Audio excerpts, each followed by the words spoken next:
I just lost the slide deck. It's back up again. Okay. It's all right. We're so back hold up. on. We might be live. Hold on. I'm waiting for Marshall to see if he's enabled it. All right. Good morning, everyone. My name is Heather Kinsey, and I am the Chief Operating Officer of the Strive Group. We are a consultancy in Anchorage, Alaska. And joining me today is Karen Kirk. Karen has been working with the Strive Group and with me personally for years. She is the founder of Synergistic Solutions, also located in the Anchorage area. And she is going to be engaging with us on this 30-minute webinar for your benefit, specifically on managing the disruption caused by the coronavirus COVID-19. So I thank Karen for joining us today, and I hope everybody gets value out of the next 30 minutes. Today's topic is specifically on maintaining productivity, and Karen will walk us through sort of, what it's like for your workforce, what it's like for you yourself as a leader, and so on and so forth. Feel free to submit any questions via the chat function, and we will make sure that Karen gets those questions so she can address them either throughout the webinar or, if it's more appropriate, towards the end of the webinar. If you want to figure out what else is on the schedule for this week, because we're offering these webinars every weekday, then you can visit our website, thestrivegroup.com, and go to the COVID-19 or COVID-19 resources page, and you'll see the curriculum, if you will, or the content that we have scheduled for the next week or two. Again, feel free to submit questions via the chat function, and we'll get them to Karen either at the moment or towards the end. So I'm going to disable my camera so you don't have to be looking at my mug for the next 28 minutes. You can just pay attention to Karen.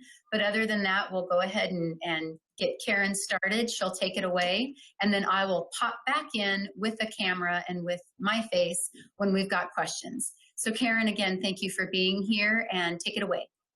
Perfect. Thank you, Heather. Good morning, everyone. So our topic today, as Heather mentioned, is how we can better maintain productivity during challenging times. And obviously we're talking about this because depending on the type of business that we have, we've obviously had a significant impact. I'm going to imagine that most of us here today have been impacted in one of three ways.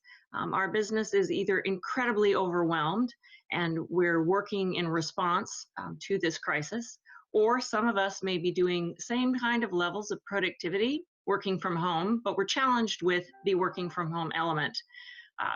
Or maybe our work has decreased dramatically and we are really struggling with what will be the next normal. So because of this, our landscape today is very much characterized by a loss of control, by reduced, very significant change in our routines. They've been severely broken, a sense of uncertainty, and certainly with a number of individuals, perhaps a sense of fear. So fear and need cause people to do things they wouldn't normally do.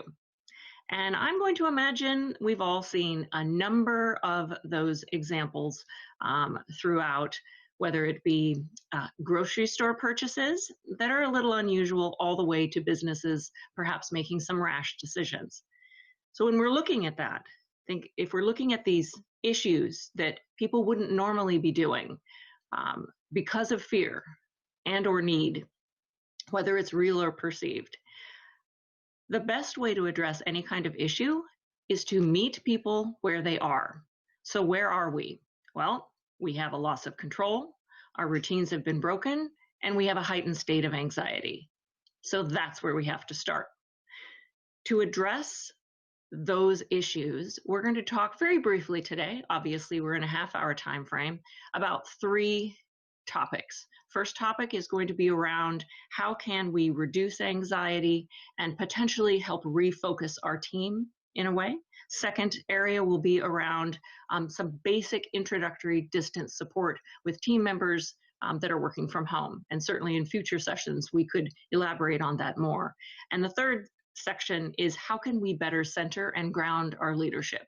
Those three areas can very much impact productivity. And we're looking at doing that in a positive way.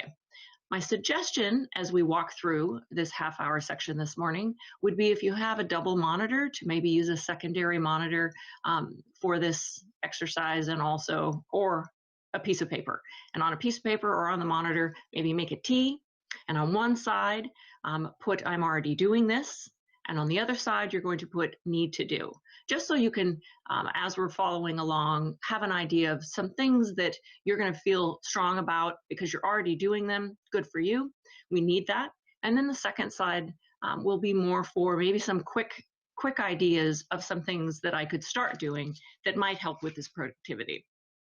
So our first slide, as you note, is looking at how we can better keep our team focused and how we can reduce anxiety in a challenging environment. We are not going to eliminate anxiety. We're looking at dialing it down a notch. How can we do that? Suggestion: 3 main things that we can do for our teams. Super simple: lists, communication chains, and how can we better include people in the process. Backing up a bit, over the last month here in Alaska, and certainly actually throughout the world, right, change has been occurring very rapidly. Many organizations are scrambling, trying to figure out how can they best respond to that change. A good part of being productive is having a plan. Many of us don't have a plan right now, because to have a good plan, you have to have an end goal. You have to be able to see the end goal. And our end goal right now is vague, because we're not really sure what that will be. That impedes us from having a strong plan. So in lieu of that plan, my suggestion is lists. Very simple. Lists can help us reset expectations, reset priorities, and most importantly, reestablish routines, which are very critical. 2 examples of lists, very basic. First list is a prioritized list. How can I reprioritize all the things that need to be done right now? And I imagine what needs to be done right now looks very different than what needed to be done a month ago. So we need a reprioritization. We need to take a look at everything that needs to be done, what is high, what is moderate, what is low priority today. Because what fell in those categories a month ago are probably a little bit different. This list should be located in a central area for all team members to be able to access, with the acknowledgement and the understanding that this list may well change, and probably will change. Second idea of lists is very simple: a can and a can't do. These are the things we can do right now. These are the things that we cannot do right now. And we want to focus on the can. Why is such a simple list helpful? Because in times of crisis and in times of rapid change, a lot of us have a tendency to focus on what we can't do, or what used to be the priority. And it's very difficult for us sometimes to make that mental shift. Productivity is dramatically impacted when we are inadvertently focusing on things that we can't do right now. So this is very, very helpful. Our daily routines have been shaken up. They've had a major hit. Very simple lists can help us reprioritize and refocus and reset those routines, which will give all of us a sense more of control. It'll also help us with resetting expectations, which again, recognizing that in this environment, we probably, in a management leadership position, need to look at modifying those expectations, because a significant percentage of our individuals in the workforce, their focus, a lot of it is on anxiety, worry, and fear, and another percentage is on adjusting to this different work environment. So obviously we need to take that into account. The second thought that we have is taking a look at how can we establish clear communication chains. A client recently noted to me that on their management team, no one was really sure what to do, and no one was sharing what to do. Understandable. One of the most important things that we can do right now is make sure that we are keeping everyone in the loop and be very clear about 2 things. 1, this is what's known. 2, this is what's unknown. Really important to make that distinction. Very often, we just talk about the first list and we neglect the second.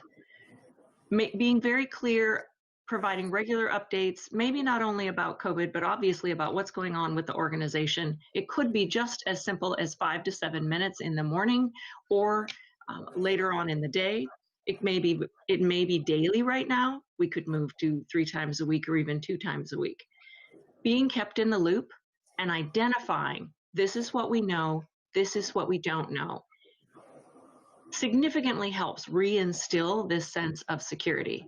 And I can't emphasize how important it is to do those bookends. I see Heather wanting to break me in, so I'm going to do that.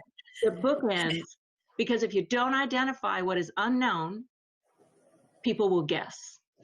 Yes, Miss Lovely Heather. Okay, so Karen, so there was a question, and I think, and I'm sorry to interrupt, but you may have answered half of it, but it was, how often do we need to update the list? And what I think the person is asking is this something that a leader should sit down daily with his or her team to, you know, identify what can be changed, what can they control, what can't they control, or is it something that's maybe just periodically throughout the week? That's an excellent question. And I never like it when I ask a question and somebody tells me it depends. That's very annoying, but I'm going to say that here. It does depend. I think that right now we see change happening so rapidly. My suggestion would be, when your priority list changes, you update it because you want it to be current. And depending on your organization, depending on the type of business you have, depending on the service or product that you have, you may have updates to that priority list that occurs a couple times a day. It could occur once a day. It could occur several times a week. So I would say when the priorities change, you meet with your team. I do think it is important, and this is deviating a bit to a session that we'll be having later on, I believe next week, which is more distance meeting management. We really need to be focused on how we use our time. Everyone's time is very valuable. So when we're doing updates, these are not half-hour meeting updates. We need to be focused on creating coaching cue moments where when we call our team together, they're aware it may be a 5 to 7 minute meeting to re-queue a priority list. So great question. If I did not answer that clearly, please re-note with Heather in the chat column if you have a follow-up question on that, and I'm happy to jump back in. So I'd mentioned that 3 ways of how we can better keep our team focused and reduce anxiety is 1, lists. I love myself a good list. 2, having clear communication chains, making sure that we are all being kept in the loop.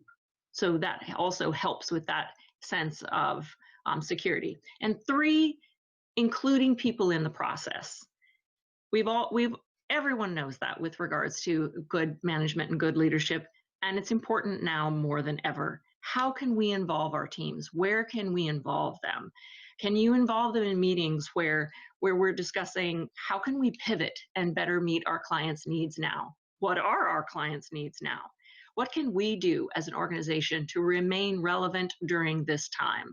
While our next normal may look different, we have to be working and productive now, in the moment, in this crisis moment. How can we be relevant in the moment now? Recognizing that our relevancy in our next normal may look a little different. We want to be relevant now as well. How can we do that? People are much more engaged when they are part of a process rather than having a process thrust upon them and being told what to do. We know that because all of us across the globe are in situations where we're receiving mandates that are being thrust upon us. We are not part of that process. We know that challenge. So we want to make sure our team members don't experience the same thing in the middle of their own organization. Quick recap, when we are looking at reducing, not eliminating, reducing team anxiety and elevating, helping a little bit more with focus, establishing routines, reestablishing routines by having prioritized lists or having can and can't do lists, whatever that may be, or any other list. Those are just 2 examples. 2, having clear communication channels. I recognize there's a lot that we don't know, but it's very important to articulate. We don't know these 3 things right now. We do know these 4 things right now. That's very important. If you don't indicate what you do know and what you don't know, what is known and what is unknown, people are going to fill in the gaps and they're going to guess, and pretty soon a guess everybody takes as this is the way it is. Challenge, and I'm sure you've probably experienced that. And the third point, of course, is how can we best include people in the process? My side note before we move on to the next topic is look for areas of normalcy. Can't stress that enough. Normalcy are things that we used to do that we can actually still do right now. They could be, we used to have team meetings every Monday. Can we still do that? It could be in a team meeting, we had a safety moment. Can we still do that? On a personal level, did you always go for a walk or walk your dog or go for a run after work? Can you still do that? Because when you do things today that are normal to you, so to speak, that you always used to do, you regain a sense of calm and you regain a sense of control. I love mountain climbing. I know that I make it a point at least 3 or 4 times a week to go out and climb, because in that moment when I'm climbing, I feel very normal. Everything feels exactly the same. And that's very important for grounding. So before we leave this section on reducing team anxiety and increasing focus, questions? Great. So we're moving on to our next section, which is actually just a short section. It's looking at how we can better support our team when they're working from a distance, because that's clearly impacting our productivity. This is just a brief blip, if you will, in this area, because I think that if we want to dive deeper, you could certainly indicate that in the chat column with Heather, and we can put on another session for that in specific. So we're looking at how can we make sure that our team members are working as effectively as they can from home? And I just have 5 quick questions for you that you could run through with your team members, along with, if I want to support them, how can I do so other than how are you doing? Is there another way of doing that? So first question, what do you need to work effectively from home? And when we ask that, I'm really looking at more demographics and logistics. I'm looking at 2 things, space and equipment. Now, if your employee who's working from home has a home office, this is irrelevant. Obviously, they're all tooled up, great for space. But what if they don't have a home office? What are some good suggestions? Obviously, 1, you want them to be separate from central house traffic, because the probability is incredibly high that everyone else is still in that space. So is there another location that you can use? 2 places that I would suggest that everyone stay away from. 1 is the kitchen breakfast bar area, and 2 is the bedroom. Both of those not viable locations for an office mental framework. I'd suggest if you have a guest entry in your home, if you have a section of your home that is specifically for incoming traffic to the house, I'm going to guess you probably don't have a lot of that right now. That area very often is separate from the rest of the house, and because you don't have a lot of guest traffic right now coming into the home, it's a great place to set up for a home office. Another idea is if there's some alcove in some section of the house, it could even be the end of a hallway. If you have a small desk, great. If not, a card table works. With regards to equipment, do they need a second monitor? If so, could they potentially take one that they have at work home? How can we, and those are just quick suggestions for how can we better make sure that our individuals are tooled up well with regards to space. Second question, what's your work plan? Well, I want to make sure that they have a established routine. What kind of a routine have they established? Do they have a schedule? Are they using the same stop and start times every day? And it doesn't have to be the same every single day. Maybe on Wednesdays it needs to be adjusted a bit because their kids are on Zoom and they're doing different things on Wednesdays. Great. But we do want to make sure that we're setting clear start and stop times to our day, similar to the office if possible. I also want to make sure that I have a morning break time and a midday break and an afternoon break.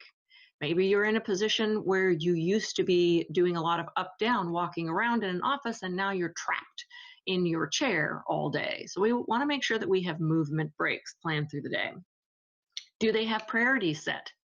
Do they know, is there a set priorities for what needs to be accomplished daily and or what needs to be accomplished weekly? To-do lists, if you will. And last of all, and I know this sounds a little odd, do they have activities that they're using to transition into work and to transition out of work? We used to drive to work, and mentally that helped cue us up from kind of toggle that switch from our personal life to our professional life.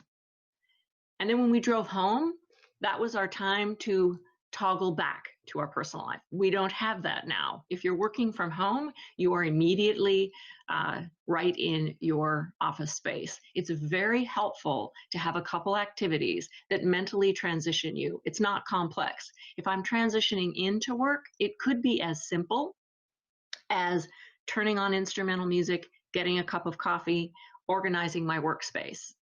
If I'm transitioning out of work, it could be as simple as closing work tabs on my computer, reorganizing my workspace, closing out files, shutting a door, turning off a light. But I want to make sure that I log in mentally and that I'm logging out mentally. Very important to do that. Third question, how can I best support you? Maybe for your team member, it's better if you check in at 9:30 in the morning as opposed to 11:30 based on what's going on in the home. So it could be very simple. A side note, as these social distancing and stay put mandates continue, we are clearly increasing our electronic communication. I would strongly suggest that if there's any opportunity to do virtual communication like we are doing right now, where you can see the other individual and or phone with your check-ins, you use that as opposed to email. Really important to do that. 4, asking our employees what kind of life work might be impacting their ability to work effectively from home. Do we need to make any schedule adjustments because of kiddos in the home working on Zoom, because of elderly individuals we're helping take care of that may be in our home or maybe even in our neighborhood? And last of all, what steps is my employee doing to make sure that they're managing their own self-care? And is there anything that we can do to help support them in that process? 2 keys to working from home, simple keys. 1, expectations. I want to make sure that my team has very clear expectations with regards to what has to be accomplished daily and weekly. And 2, check-ins. I want to identify what I will be checking on and when I will be checking in. If you have too few, you won't have enough clarity and you will have work slowage, which isn't a word, but it sounds good. If you have too many, it's obnoxious and you'll actually still have work slowage. Quick break for questions. I don't see Heather's cute little face in the corner. I'm popping back in again, but it's not necessarily with a question, although it appears to be more of an observation. This idea of driving to work is my, getting into my work groove ritual. And I think the person is telling me with the question is she appreciates that that's a real thing. And so she wanted to thank you for the sort of the clarity that she doesn't have that now that she's working from home. But then me personally, Heather Kinsey, to Karen, I think that as leaders, I think that that's really good advice to encourage your staff to put their own rituals in place. And it could be, just like we say, goodbye to our kids or we send them off to the bus stop or something like that. But I think that as we move towards sort of this new normal of telework, that perhaps we need to do that to the other people that are in our home. I'm going to work right now. I'm going to be tied up for 2 hours or for an hour and a half before I take my next break. So I think that we can also sort of retrain our other housemates into this idea of ritualistic work. So, and you call it work slowage. So to prevent or minimize the opportunity that work slowage can occur. So again, not necessarily a question to you, Karen, just an observation that's, I think, really good advice. I myself will follow that advice. And I'm going to go ahead and allow you to advance to your next questions, but I didn't want the time to go by without saying that both a caller and myself appreciated that.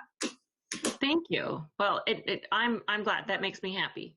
Anything that, and I love those supportive questions. That helps immensely. I do need to make an administrative note, and my apologies for not doing so in advance. My glasses do not have anti-glare, so I think that is very frustrating to watch. So I apologize for that.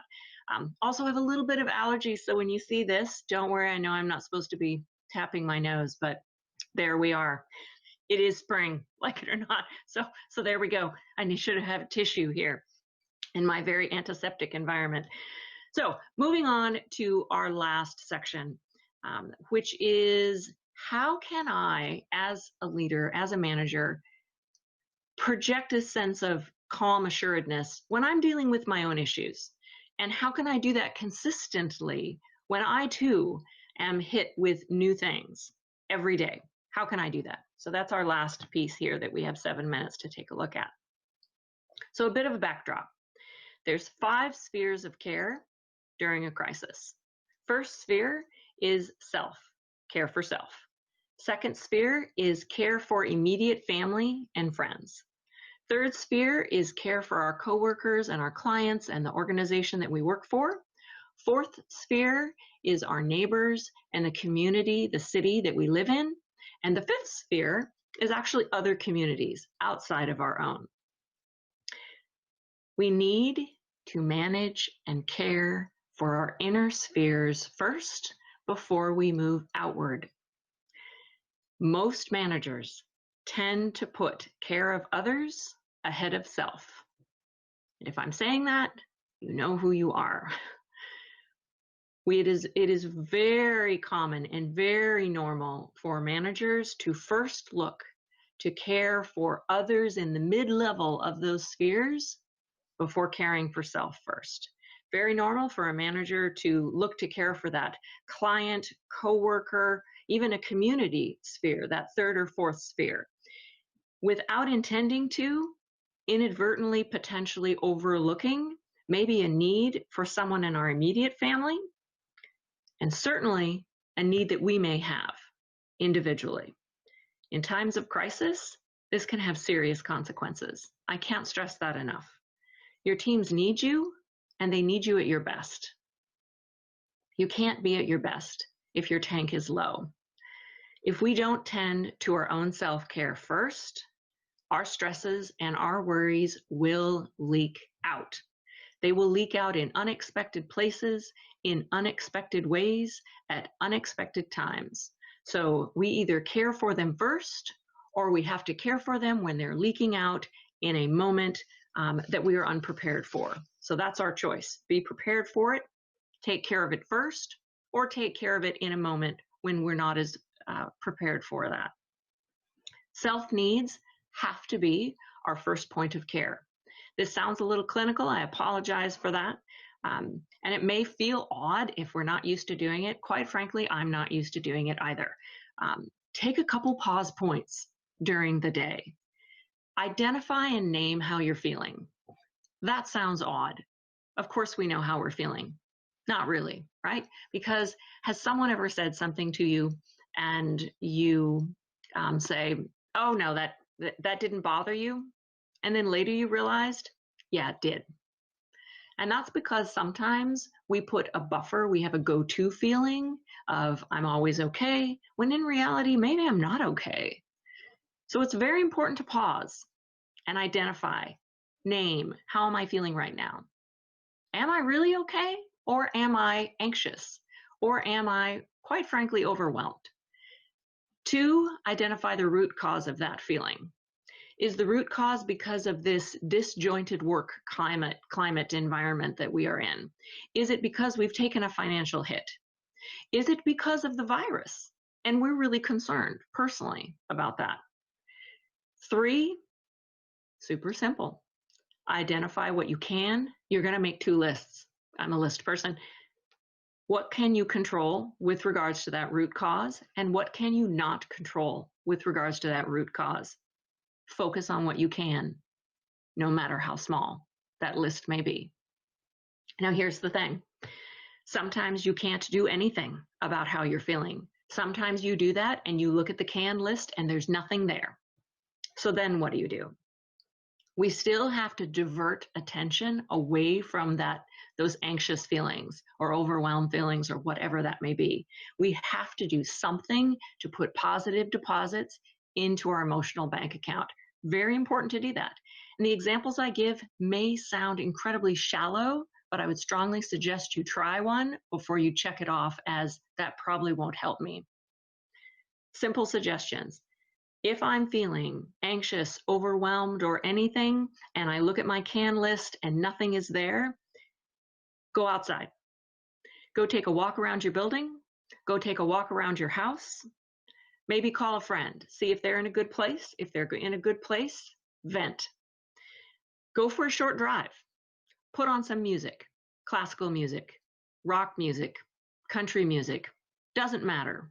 Put on something that you like. And if you're thinking, no, I need something more tangible, do a brain dump. What's a brain dump? It's when you take absolutely everything in your head and you write it down, everything in your head. I'm worried about Joanne. I can't control what's happening with my organization. You write down absolutely everything in your head. And then you step back and you look at it and you circle the things that you have at least 70% control over, and you cross the things out that you have less than 50% control over. And you look at what you can do. You look at the can control. You don't want to get tied up in the things that you can't control, because that stops productivity. I have a minute left. Give yourself permission to have a moment. It's super important. Identify a place, a person, a process that will allow you to decompress if you can. So I am completely out of time. Looks like I have less than 60 seconds left. I encourage all of us to look for those footholds. I see Heather. Hi, Heather. Karen, I just expect you to talk faster because there's just a lot to squeeze into 30 minutes. So just talk in like double time, and we'll imagine what work we will get done in a 30-minute webinar. I would love it. So I appreciate the advice, and I also appreciate that there's only so much time, right? So as a reminder to everybody, Karen is not going away. She'll be back next week. She's talking about managing from a distance next week, and if you have additional questions for her, you can either submit them via the chat, and we'll make sure, as long as we have your email account, we'll make sure that Karen not only gets those questions, but that she'd be able to respond to you. So if you do have additional questions for her, just make sure we have your email, because we don't automatically see that come up as an identifier for you.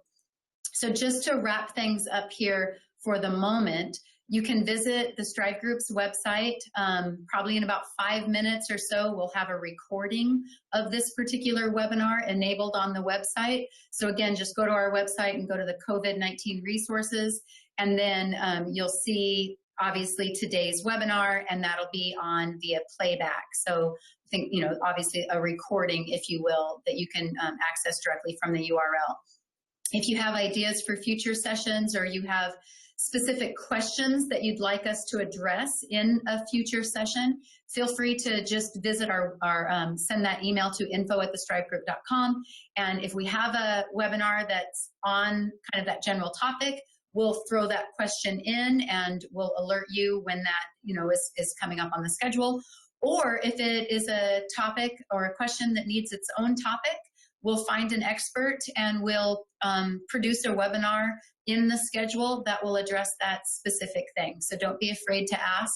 All of us here at the Strive Group, and Karen and all of our contractors and affiliates, we're trying our best to be here for you, because this is a tough time, and this is not going to be the way it is all of the time, but right now it's what we've got, and we're going to try to be there and be a good resource for you during that time. Of course, I always like a play on words. A good play on words makes me happy. So strive for positivity. You deserve it. Your team deserves it. Your family deserves it. Your neighbors deserve it. we all were airing out our houses yesterday because it was a decent day. So we were calling over to each other. It's like, hey, we're here, you know, and smiling at each other, smiling to the people that we are able to see within a distance at the grocery store or whatever, because everybody deserves a little bit of positivity today. And as Karen pointed out, you know, it's what we can, it's what we got. You know, if we only get this much, then why don't we at least take that much of a little bit of positive, a little bit of hope, a little bit of optimism, because, you know, it's better than nothing. It's better than the alternative. So many thanks again to Karen Kirk with Synergistic Solutions. Her services that Karen offers are right here on the slide. Her contact information is also right here on the slide. I'll let this slide rest a little bit just in case you want to jot down her contact information, send her a quick thank you for giving you her time today. Karen, any last words before I disable the live stream? Nothing except thank you, Heather. And I do think that at the end of all of this, what I'm going to toggle on the back of what Heather just said, being kind, so important. Be kind to yourself, be kind to your family, be kind to your staff, be kind to people on the road, be kind to be kind in the grocery store. Please don't take the last item on the shelf. Right. That's a thought. Right. All right. Well, Karen, we will see you on the schedule next week, perhaps even as we move forward into the following weeks and all of that. Again, thank you for your time, and go wash your hands, get a tissue. Thank you, Heather. All right. Goodbye. Bye.